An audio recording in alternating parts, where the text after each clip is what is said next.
Alright, well the rings we poured are done now, so I'm going to go ahead and show you what they look like when you pull them out of the pressure pot. Take them out of the mold.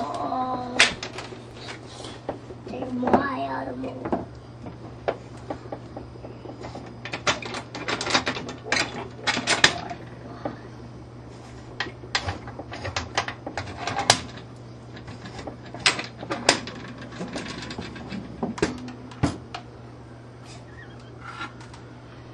Okay, this is what the mold looks like when you take it out, of course.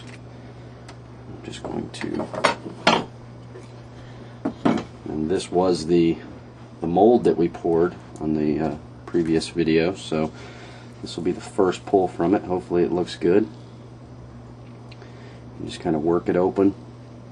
The good thing with this smooth-on resin, you really don't need a release agent with it.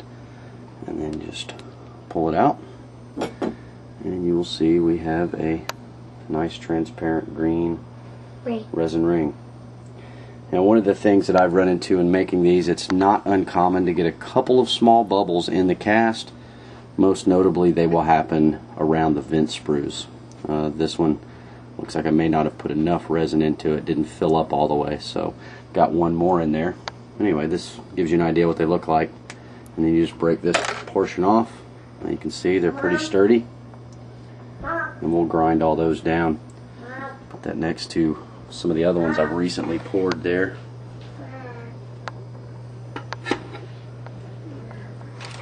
So pull one more out of the molds here and see what this one looks like. This is one of my older molds.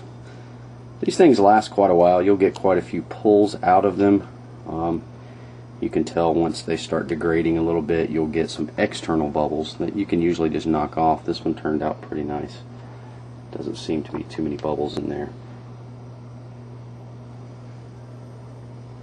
Okay.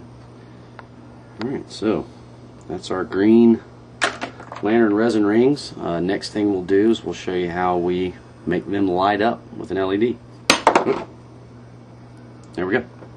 Alright, now we're getting ready to put an LED and a watch battery in the ring here. Now we have our ring, and you can see that the vent sprues and the pour sprues have been ground down. There's one of the bubbles I was telling you about under the vent sprue. Really not a big deal though when you have it on. It's on the underside, you're not going to see it. But everything else in the ring looks pretty good.